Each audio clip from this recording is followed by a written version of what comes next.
Yeah. Okay, so we are recording now. So what is epistemology? Isn't epistemology like dealing with like existence and like what really exists Um, or what can be known?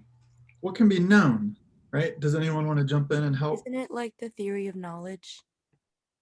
Right, theory of knowledge or theories of knowledge. So there can be multiple, and there are, of course, multiple competing or alternative epistemologies or theories of knowledge, one of which we examined last week in the context of Plato. So building upon what we've understood from that engagement, from that material and discussion, who can make sense of Platonic epistemology? So according to Plato, when is it that one can say that they truly know something? So what is the legitimate object of knowledge according to Plato?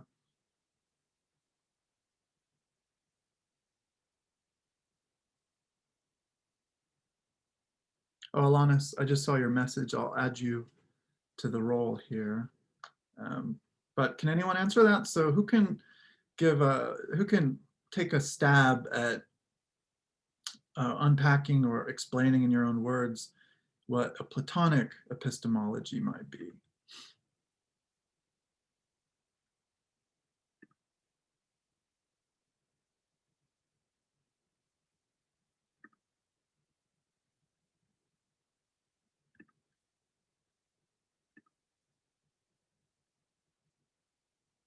Is it, well, Platonic is singular, so wouldn't it be like, well, to one thing, wouldn't it be to like knowledge of self or um, the like self and soul? So for Plato, the soul is certainly the agent or the substance or part of reality that can participate in knowledge, that can develop and possess some degree of knowledge. So it's on the basis of the soul and the powers of the soul that we can attain understanding of the world. So understanding and knowledge are in this way, for present purposes of simplicity for this conversation, identical. So there is only knowledge, there is only understanding insofar as there is a soul that is engaged in that as a kind of activity, right? And we talked about it in terms of recollection last week, right? So when we come to acquire some bit of knowledge in whatever domain it might take shape in, we're actually recovering or recollecting something that we previously possessed or stood in some relation to, but lost through a process of corruption, which is synonymous with the process of corporealization or embodiment. So that is upon birth, when our soul is mingled with some material flesh and bone, we lost our immediate contact, our kind of immediate intuitional direct contact with the true objects of knowledge. So then, what are the true objects of knowledge?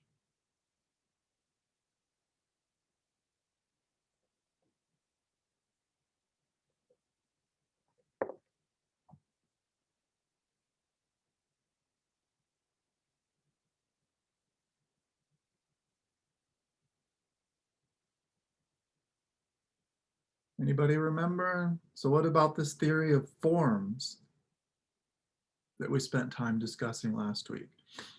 Isn't it just like a way of saying of like what we think is true and what we believe? And it's just like up to us to see if we believe otherwise. But we can believe false things, right? Yeah. Remember at the beginning of the class when we first encountered Plato and Socrates, it was made clear that beliefs and opinions can either be true or false. And that's why we can change our minds. We can be mistaken about things.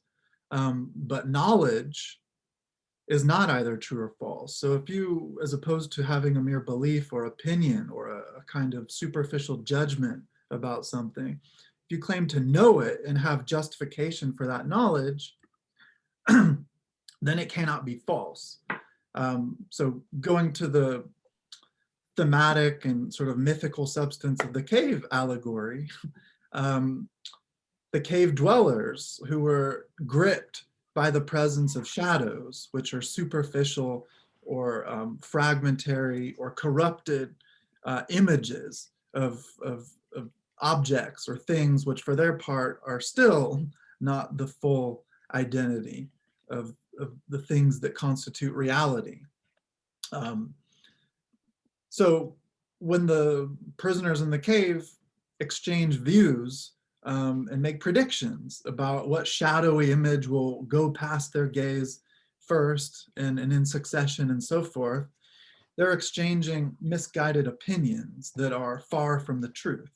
And so ignorance then, to use the metaphor or analogy of light, ignorance is like a shadow. It is simply the evidence of the blockage of the pathway of illumination in which something can stand forth as what it is and be recognized. So then the prisoners, in exchanging their views and beliefs and opinions about the world, would be in a state of ignorance, which means that all those views and opinions are conditioned by falsity, or ultimately amount in their expression to a kind of falsity. It's only when the prisoner is released that they're able to see that the views that they previously embraced as the only truths of reality were not really truths at all, right? So it's not so much about our subjective orientation to the world and however it is based on our ways of thinking and our experience and our upbringing and so forth that we come to determinate judgments or beliefs, because those judgments and beliefs are more often than not false. So then when the prisoner is able to leave the confines of the cave, representing this almost universal condition of human ignorance, and knowledge, you might say, is achieved, what's going on there? So what's different about the objects that occur, let's say, naturally, using the allegory outside of the cave? What's the difference between those objects and the shadows that are inside the cave?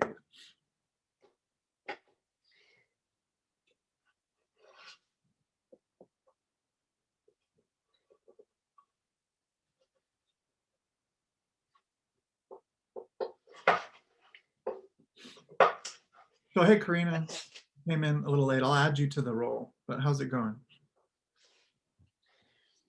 It's going okay. Okay, good. So we are, just to catch you up to speed in terms of what we're discussing, we're going to transition to the Hume reading, but I'm trying to tease out of the class some picture of Platonic epistemology, given that our turn to Hume will constitute a significant turn away from metaphysics, although there are certain metaphysical implications to draw out of the discussion we'll have. But to set us up for understanding what's going on in Hume's theory of knowledge, Hume's epistemology, I'm trying to get a sense of the class's understanding of what Plato's epistemology was. So do you have any thoughts on that? Would you be able to explain what, according to Plato, given what we've learned so far, constitutes legitimate knowledge versus mere belief or opinion? So when can someone say they have knowledge? What is it of what is it exactly that one has knowledge in such cases? Well, knowledge is just when you change your beliefs to match whatever new information and new experiences you're getting after you're like weighing each one, like your new experiences against your previous experiences and determining which one is more correct in your eyes. Well, this in your eyes stuff True. is keeping us in a kind of subjective, relativistic epistemological framework, which is completely at odds with what Plato is arguing, right? So knowledge, remember, has to be knowledge of the true, whereas we can have false beliefs. So it can't just be determined by, in your eyes or in your opinion, what happens to show up as most obviously the case or true, because that's conditioned, as we see in the language of the allegory, by our upbringing, by the kind of falsities, whether deliberate or not, that we end up incorporating into our belief system from an early age. So that when we come to know the truth, we're really disentangling our beliefs and opinions, and in fact, or from the object of truth. So for Plato, belief and opinion is actually corruptive of knowledge. It's actually deleterious for our, let's say, cognitive faculties. And so that's characterized or presented imagistically in the allegory by the relation between the prisoners and the shadows, right? But you're right to say that knowledge is developed once we determine the inadequacy of those beliefs and opinions represented in the allegory by those shadows. When we begin to understand the extent to which those objects of our belief and opinion are actually deficient, which means they share less and less in the real. So then knowledge of the truth means knowledge of reality. And that reality is objectively independent of one's peculiar individual self-grounded orientation or perspectival relation to them, right? So to put it very simply, for Plato, you come to know something insofar as you're not tied in your relation to it by mere sensory experience of a particular. So when you go beyond the bounds of a particular experience towards the universal form, which is purely intelligible, it's not sensible, right? So we're contrasting for Plato's epistemology, sensibility versus intelligibility. So remember the two-world metaphysics. You have the world of the sensory particulars with which we're most familiar because that's the world in which we find ourselves. The world in which there is this particular coffee cup, this particular student, that particular student, the particular chair I'm sitting in, and so forth. And we're aware of and relate to and engage with all of these phenomena by way of sensory experience. Yet, because our sensory experience is always finite, and it's always informed in part by misguided past information that we have of such phenomena, our understanding of the deeper reality from which such phenomena come forth is superficial, or perhaps even stronger than that, corrupt. So to use an example of beauty, right? I look out my window and say the tree is very beautiful, and that's an opinion. But if I'm able to say more fully, more satisfyingly to the intellect what it is about the particular beauty of this experience, of this object that I know as a tree, that brings it into meaningful relation, a deep, meaningful relation with other otherwise completely different objects and phenomena as beautiful. So I say the tree is identical to, say, the sunset insofar as they're both beautiful. The tree is identical to this Beethoven string quartet I listened to the other day, insofar as they are beautiful. I am attuning myself as conscious intellect, nous, according to the Greek language, noetically, to a deeper reality which makes possible the sensible particulars that I encounter in my everyday experience, but which always already exceeds the bounds of that possible experience. And so this is why for Plato, the philosopher and anybody else can't really arrive at complete absolute knowledge, that is absolute, you might say, capital T truth, until death, until our soul is freed from the confines of our bodies as a kind of prison. So then we achieve haphazardly at different moments of our life through the progress of our individual education, our paths of education, we achieve little snippets, little moments of intuition or insight into these deeper realities that our minds will never be able to compass entirely until we are divested from the corruptive influence and limitations of our bodily existence. So that means for Plato, we're dealing with a kind of rationalistic epistemology, one that, as we've seen so far through the metaphysics of Descartes, suggests that sensory information is actually less helpful than we come to suppose in terms of developing legitimate knowledge. Okay, so Karina, did you have something to add or a question? I had a few things to say about that. I'm not sure, like you might have already mentioned some of them and you were talking a bit about them, but I feel like, you know, how can we be certain that there is an objective reality to even begin to know? Like you were saying that we can't be certain of anything until death, but even before, like we can't even have an inkling of any kind of objective reality. Like every bit of knowledge that we gain is informed entirely by our sensory experiences, and so there's nothing, like I don't know, it just seems like you can't have an objective reality if the only reality that you experience is informed by your senses. Everybody in the cave, as well as the prisoner who escaped, their worldview is entirely informed by everything that they have seen and heard and felt and understood. Right.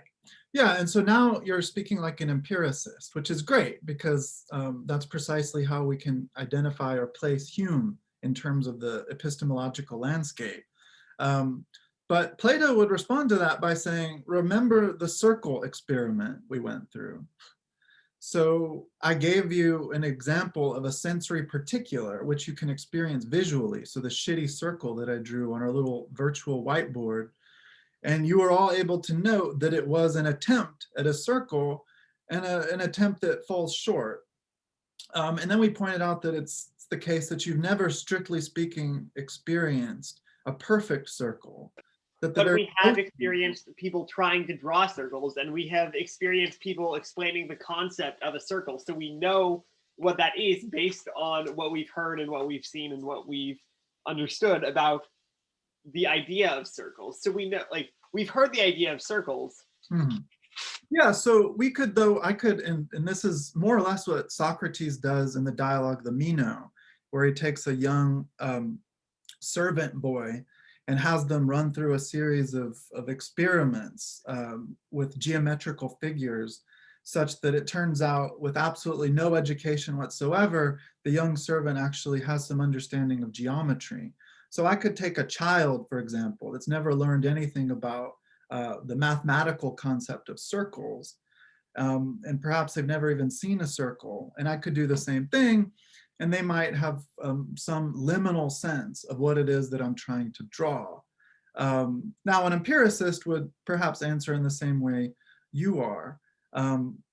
But to go back, though, to the allegory of the cave, I mean, yeah, the prisoners at the bottom of the cave are completely consumed by what they understand because of their confinement to be the ultimate objects of reality, these shadows. Yet, and this is the deeper insight of the cave, which takes us beyond subjectivism, those prisoners, despite their undeniable ignorance, are nevertheless involved in the realities of which they're ignorant, right? So they have no idea until they're freed from their originary position. They have no idea that there's even a fire within the cave behind them. Yet, insofar as they're experiencing the negative images cast through the projection, in part made possible by the fire, they're nevertheless experiencing the fire in some way. And then insofar as the fire itself is a kind of man-made sun, a little representation of the natural sun, or a kind of simulacrum of it, they're even participating in what the sun makes possible. And within the language of the allegory, the sun represents the ultimate form of the good, right? So even those who are in a kind of insurmountable state of ignorance, they are nevertheless in some kind of, however meager, however imperceptible relation to the ultimate objects that constitute reality. the forms. And so this is how, by the way, Neoplatonists, so those figures in late Hellenistic philosophy and medieval Roman philosophy, moving into the Middle Ages, eventually influencing Christianity. Neoplatonists would use this to say, in terms of moral philosophy or ethics, that God is like the good, and God is an overflowing presence whose goodness radiates like sunlight radiates from the center, or you know, the source of its coming to unfold in the sun, radiates down, and the very minerals in the earth, you might say, are farthest away from the emanating waves from that originary source of goodness. And human beings as moral entities can too make themselves, or for whatever reason, end up far away from the rays of the sun, which accounts for their sin or their evil, right? So you can see how Platonism has insinuated its way metaphysically into certain ways of framing Christianity. Does that make sense? But empiricists would certainly agree with you and think, well, we don't begin, and this is Hume's attitude, we don't begin with a kind of concealed image of the perfect, or I should say a concealed, unavailable or unconscious grasp of perfection. Perfection is something that we formulate as a kind of ideal based on our experience of the world. And so this is in fact how Hume ends up explaining, although he wasn't explicitly an atheist, it's probably the case that he was, but this is how Hume explains, in our reading you can see this, the idea of God. He goes about that entirely different from how a kind of metaphysical rationalist like Plato would do it. So how do I have this idea of God? Well, if we define God as the being that exemplifies every possible perfection, well, I think about myself, and I have, as an idea of myself, some kind of goodness. So I just ratchet that up to the absolute extreme, and I attach omnibenevolence to God, perfect goodness. Or I have some degree of power as an individual agent. I'm able to do things. I'm able to act on my will. Well, I just ratchet that up to the extreme, and now I have omnipotence, perfect power, and I attribute that to the idea of God. And so that's more or less how a Humean empiricist would explain a number of these kind of Platonic ideals, including the good or the beautiful. So the good is simply what gives us advantage or pleasure in particular moments, and the bad is simply what we identify as a source of unpleasantness or disadvantage or something like that. So go ahead, Karina. Did you have something else?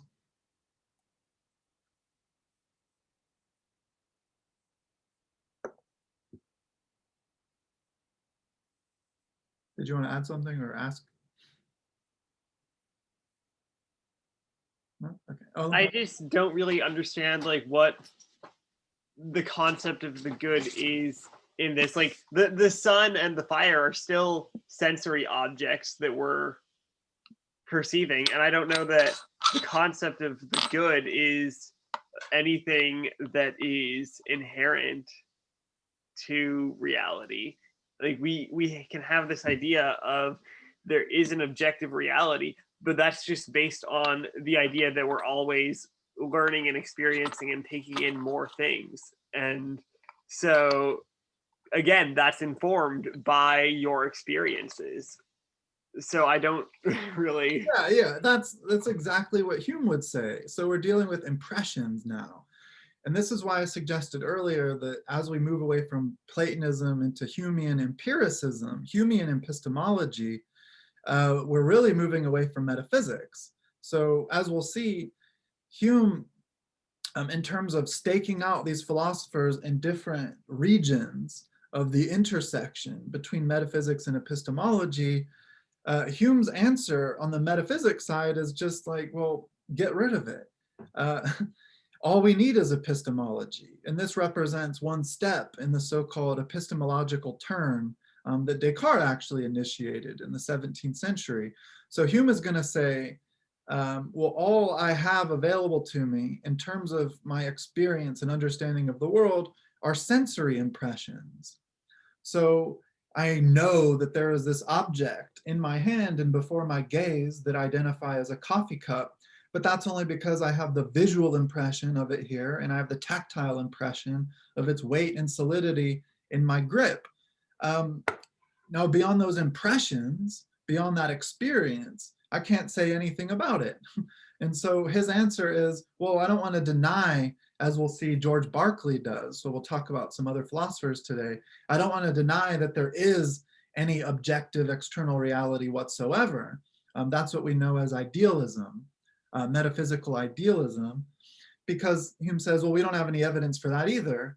But at the same time, he doesn't want to, like Locke did, just assume that there have to be real objects existing out in the world independently of my experience, because I can't experience objects in the world without experience, right?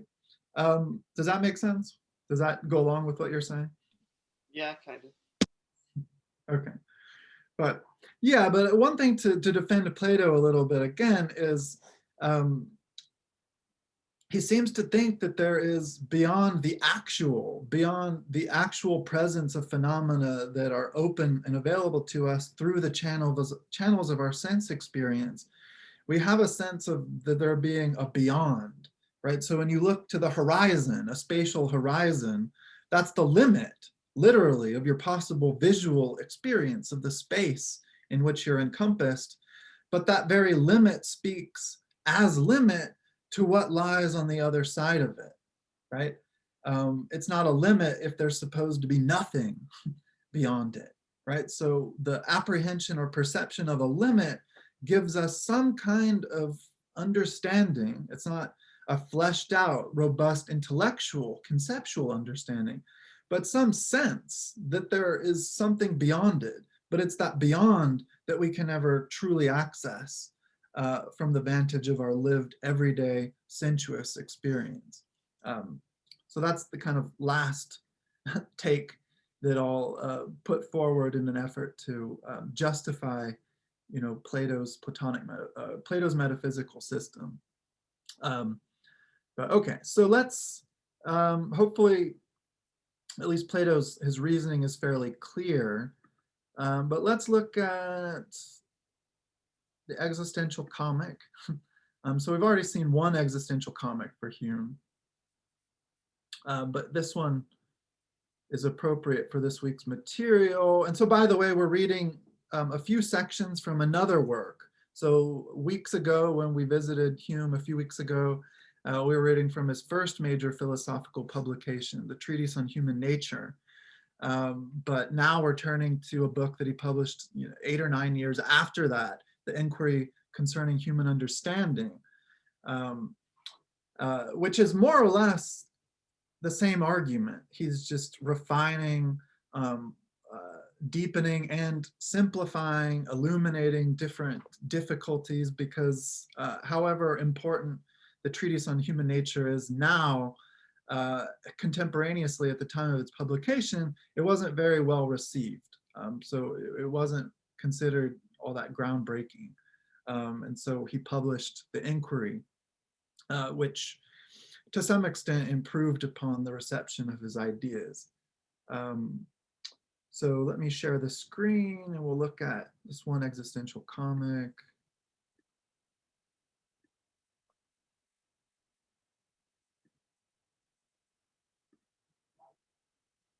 All right, so in this comic, Hume is taking on the persona of Sherlock Holmes. So he's Sherlock Hume.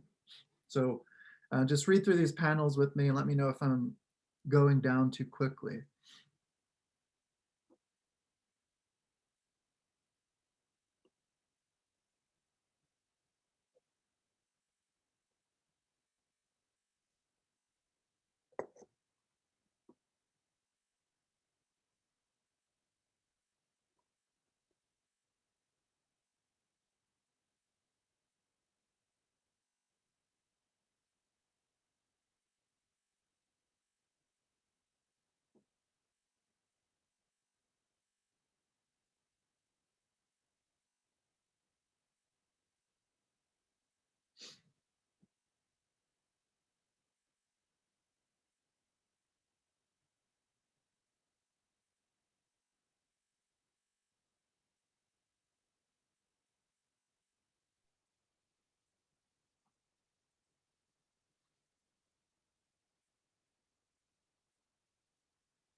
Okay. So who wants to help ruin the joke and explain it?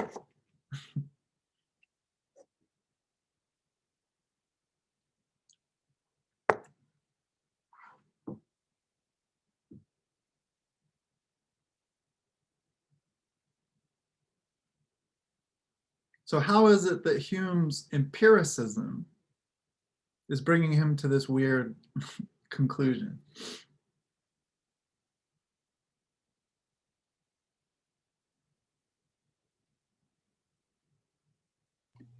I guess Hume's just kind of saying that you can't really use your previous perceptions to like predict what happened.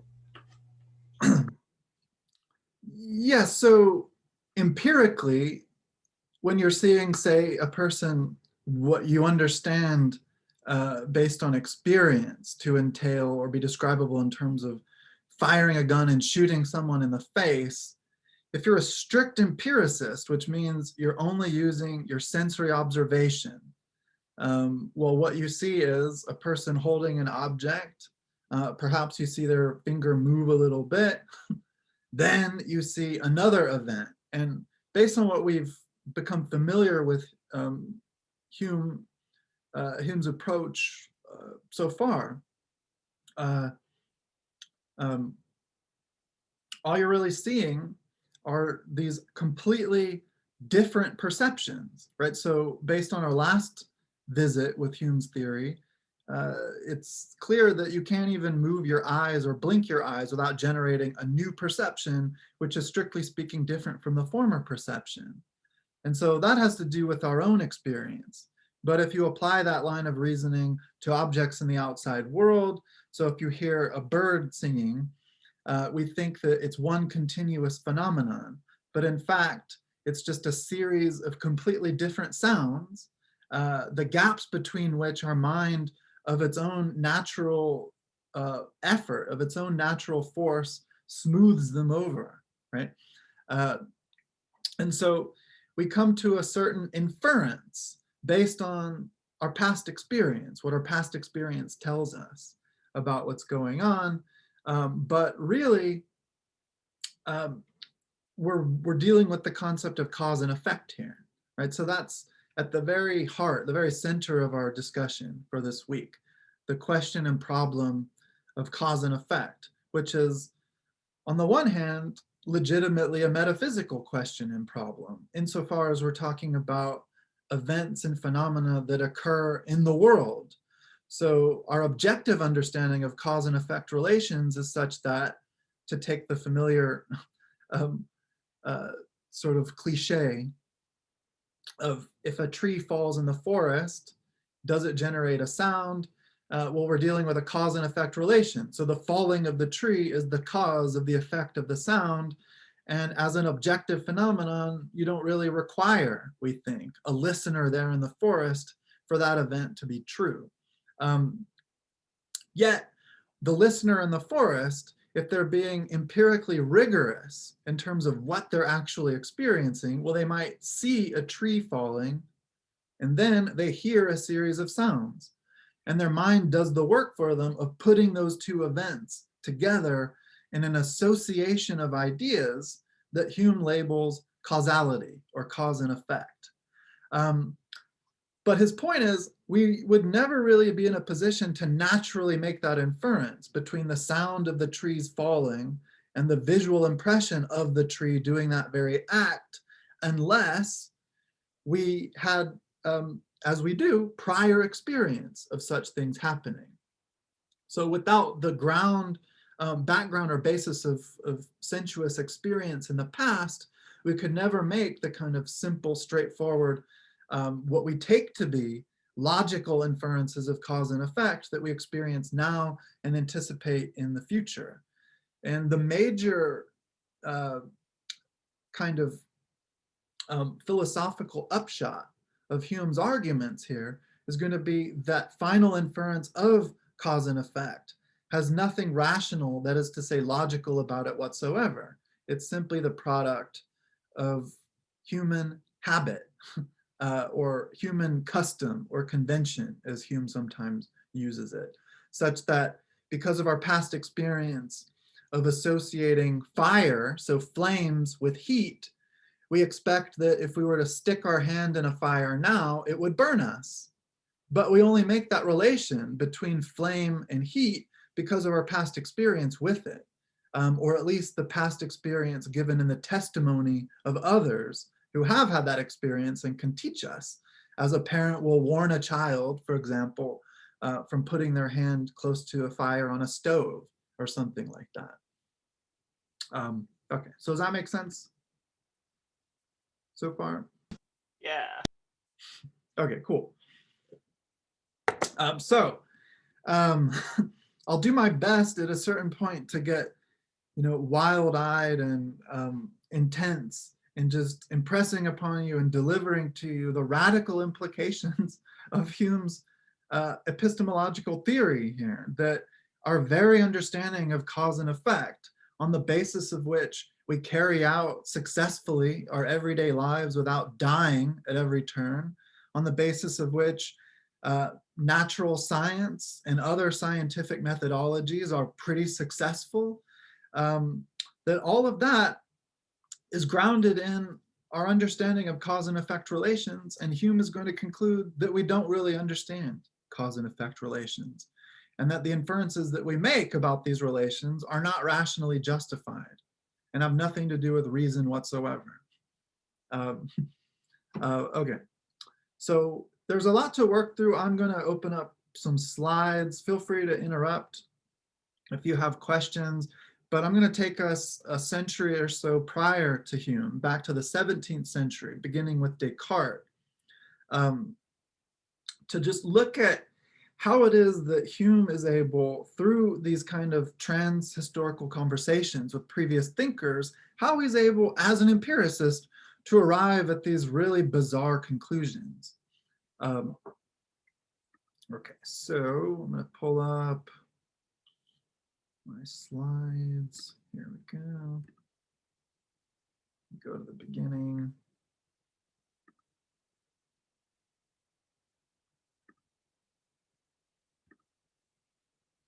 So this is just an overview, a kind of timeline of early modern philosophy, which takes place roughly between the 17th century and the mid 18th century or so. That is culminating with Immanuel Kant. So you've got Descartes here, and we've already examined and worked through 2 of the 6 meditations on first philosophy published in 1641.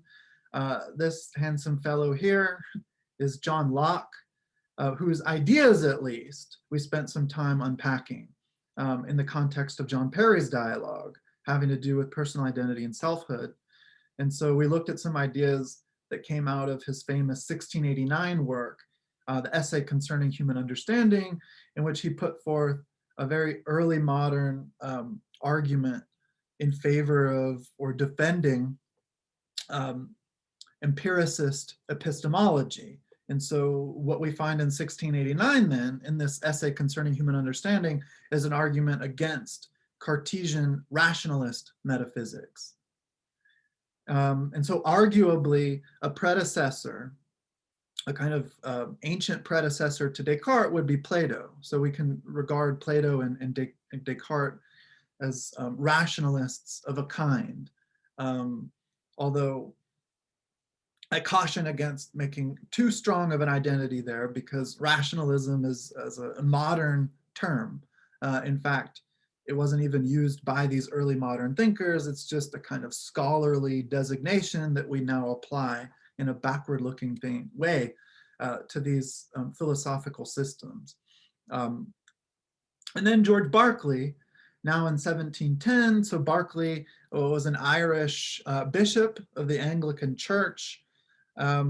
He published his famous Principles of Human Knowledge in 1710, largely in critical response to John Locke. I mean, more than largely. It was a kind of hilarious excoriation, I would say, of Locke, but still within the region and the conceptual framework of empiricism as his epistemological approach. So Berkeley severely, harshly, brutally criticizes Locke, but still remains committed to empiricism, like Locke. But Berkeley is a really weird figure in that he's, as an epistemologist, an empiricist versus a rationalist, and I'll provide more clarity on what these terms mean and entail in the next couple of slides. But when it comes to his metaphysics, Berkeley is an idealist, and that's really strange. Idealism versus realism. So to put it quite simply at this point, and there will be a slide or two to drive this point further home, an idealist is someone who thinks that there is no mind-independent reality. So everything that exists, according to Berkeley's subjective idealism, exists as an idea in some consciousness or mind. Now, opposed to that is metaphysical realism, according to which there is mind-independent reality. And Descartes, for his part, although a rationalist in terms of epistemology, that is, in terms of theory of knowledge, Descartes is a realist. He thinks that there is a mind-independent reality. And this is a kind of truth that he arrives at, in part, by way of the famous ball of wax experiment in the second meditation. And then David Hume, continuing this empiricist tradition, which is known as the British empiricist tradition, beginning with John Locke in early modernity, moving through Berkeley and culminating in Hume, who gives us, as the apotheosis or the apex of this tradition, he gives us the most thoroughgoing and radical version of empiricist epistemology to date. And so he published the Treatise of Human Nature in 1739, and then roughly a decade after, as I described earlier, the Inquiry Concerning Human Understanding. And both of these texts, Immanuel Kant, and we've examined Kant's critical approach to some of Hume's arguments in the context of our discussion of personal identity. So that's where we looked at the so-called transcendental theory of self.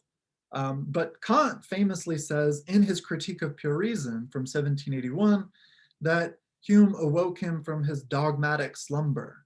And so in Kant, we find a strange and really sophisticated and deeply influential synthesis of empiricist epistemology and rationalist epistemology. So he brings them together, and what motivates this synthesis, this move in Kant's philosophical approach, is precisely the skepticism that we find in Hume.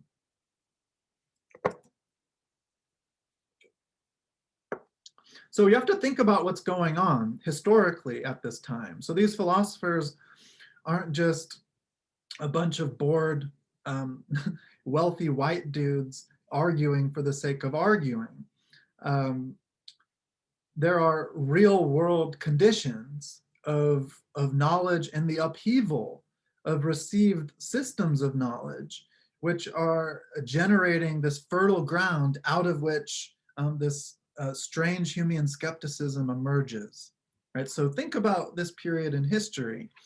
You get the Galilean technological confirmation or proof of the Copernican hypothesis, which is that it's not the Earth which is at the center of the universe, but the sun, right? So it's difficult for us in the 21st century to imagine the degree to which this scientific upheaval unsettled ordinary people throughout the world, right?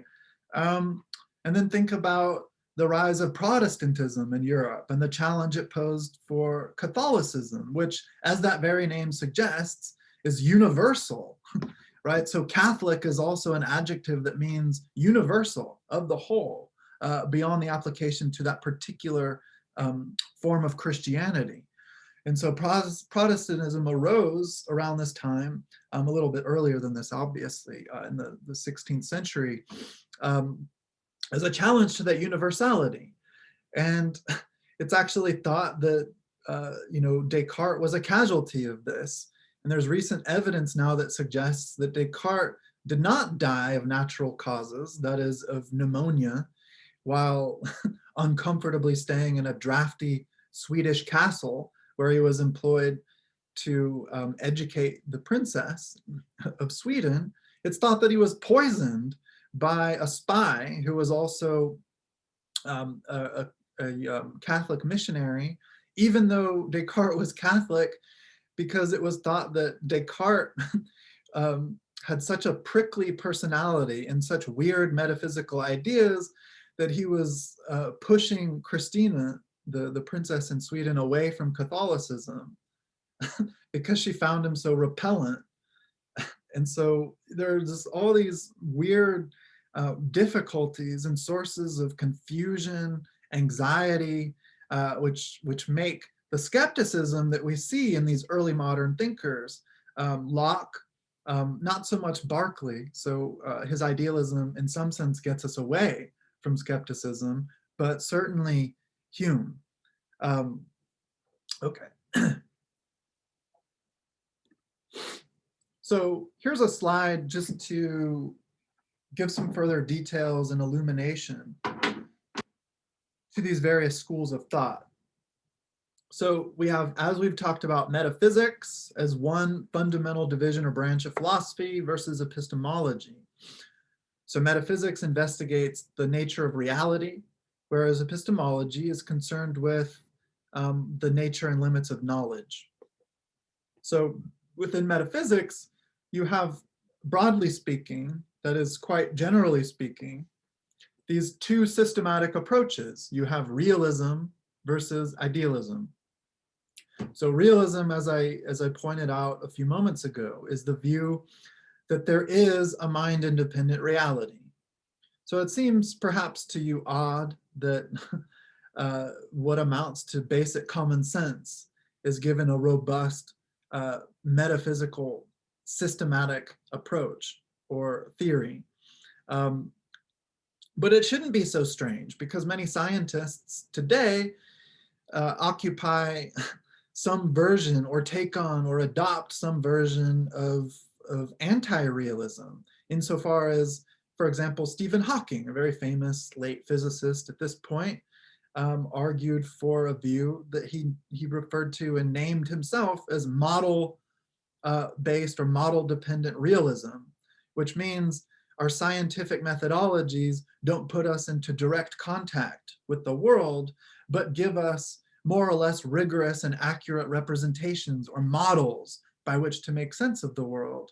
And in the very same book that Hawking published this idea, he talked mad shit about philosophy and said that philosophy is a waste of time and it's a thing of the past, yet obliviously within the same text advancing a philosophical theory.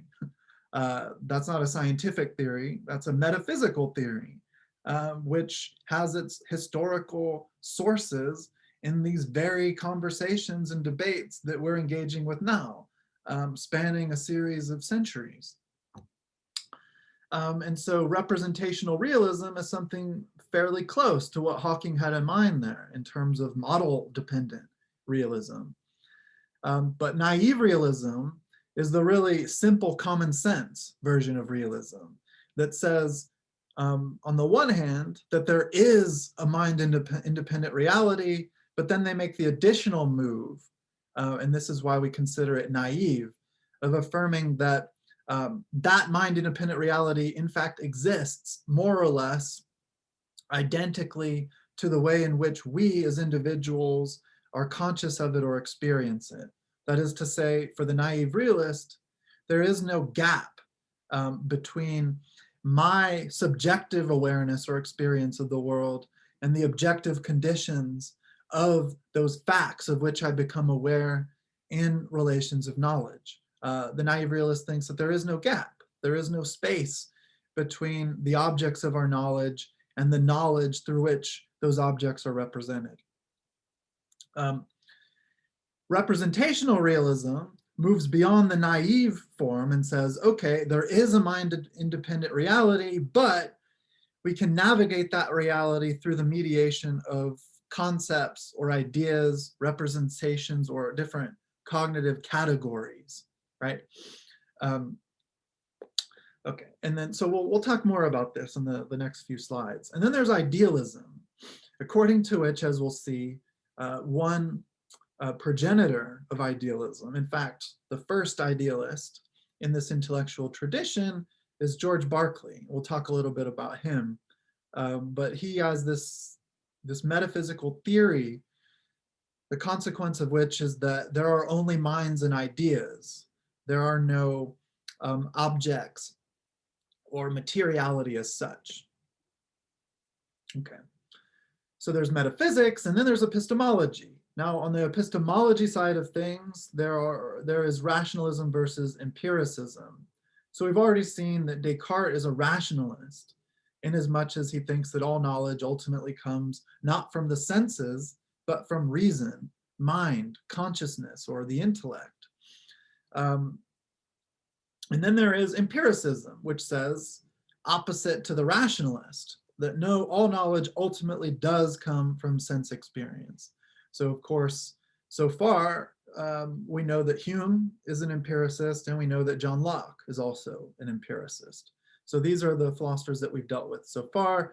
And as I said, in a kind of anachronistic, backward-looking way, we might say that Plato is a rationalist and a kind of realist, insofar as he thinks that the forms, which are truly real, transcend individual consciousness and exist, as commentators describe it, in some Platonic heaven, that is, some aspatial, atemporal, non-sensuous domain of perfect intelligibility, right? Okay, so these are the different frameworks. So you can actually have, you can be, for example, a realist and an empiricist, which is pretty common. You can be a realist and a rationalist, which is also fairly common. That's where Descartes falls. You can be an idealist and a rationalist, which would seem to make sense, obviously. And this is why Berkeley is so strange, and he's perhaps the only example of this combination, that is someone who is an idealist and an empiricist. So someone who thinks that there is no mind-independent reality, there are no objects out in the world, there is no world, in fact. There are only minds and ideas, yet knowledge is acquired through sense experience. So it's a really strange idea that we'll have to make sense of.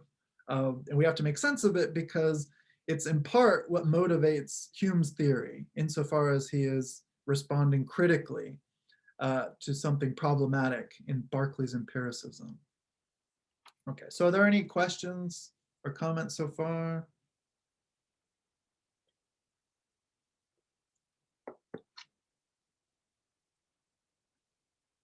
Does this make sense so far?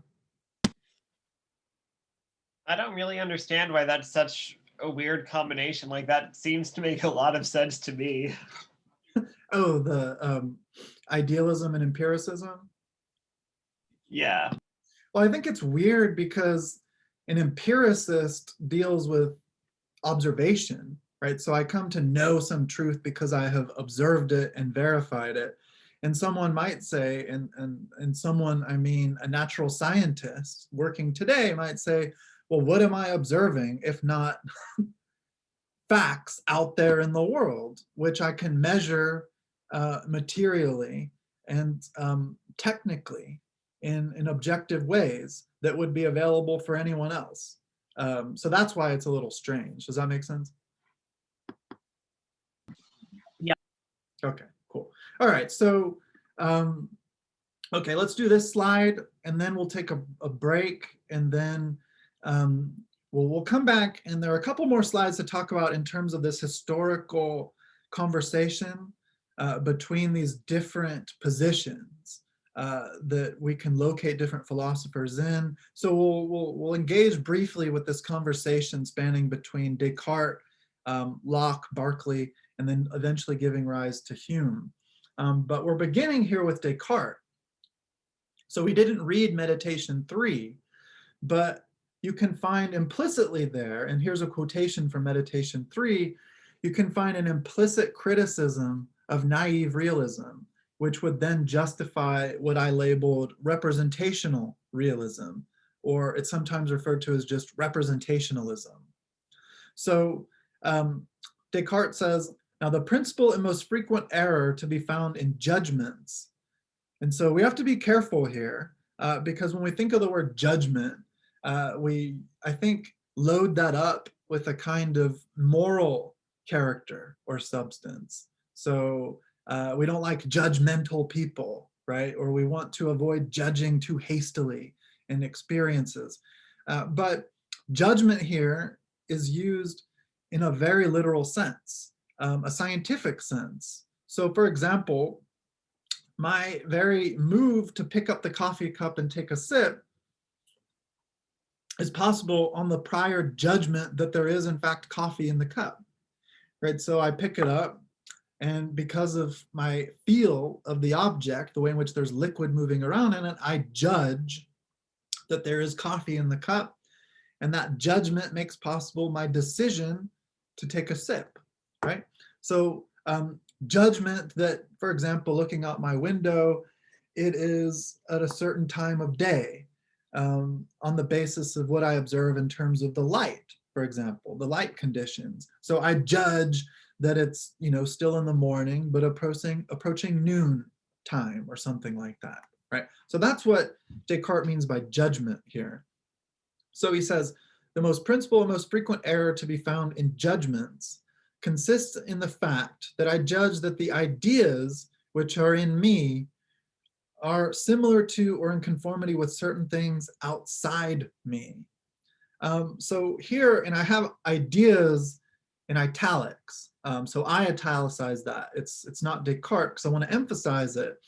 And a lot of the difficulty of this historical debate that we'll be engaging with between realism and idealism and rationalism and empiricism, a lot of this debate ultimately turns on an ambiguity, a kind of inherent condition of confusion or over generalization or over broadness when it comes to the concept of idea. So for Descartes, and this is true also for Locke, and this is true also for Berkeley, idea means something general. It means the mental image that I can have in my head of something I'm remembering from a previous experience. So if I turn my head and conjure up a mental picture of my coffee cup, that's an idea. But if I turn my gaze to look at the coffee cup, apprehending it in an act of visual perception, that is still an idea for these thinkers. So this is an image I've given you of the Cartesian homunculus. So Descartes, and this is an example, a visual representation of representationalism or representational realism. So this gentleman is in his kitchen cooking some eggs. So he's, to cook the eggs, having to relate to the pan, the egg, the stove, practically with his hand, but visually with his eyes and so forth. But according to representational realism, he's not actually making direct, immediate sensory contact to the objects or phenomena of the outside world in his immediate space. He is coming to those objects and manipulating them, dealing with them in various ways by way of a mediating representation, almost as if there's a little man. So that's what homunculus means. That's why I labeled this the homunculus image. A little man in your head, which is like the common sense, the seat of sense, where what comes into you through your vision, through your ears, through your sense of smell, through your sense of taste, through tactility, that is your sense of touch, all of the content of these various sense modalities enter into your consciousness and are synthesized. They're brought together by this little man, so to speak, this homunculus in your head, which is enjoying the representations as if presented on the screen of a theater. So this is kind of negatively, that is pejoratively referred to by critics as the Cartesian theater, right? Where whether we're thinking of something imagining something, or actively looking at something, we're dealing, in any case, in each of those instances, however different they might appear to us, we're dealing with an idea. So I can have an imagistic idea if I conjure up a picture of, say, an elephant in my head. But if I were to go to Africa and gaze upon a real flesh and blood elephant with my eyes, that would just be a perceptual idea, right? So there's essentially nothing different.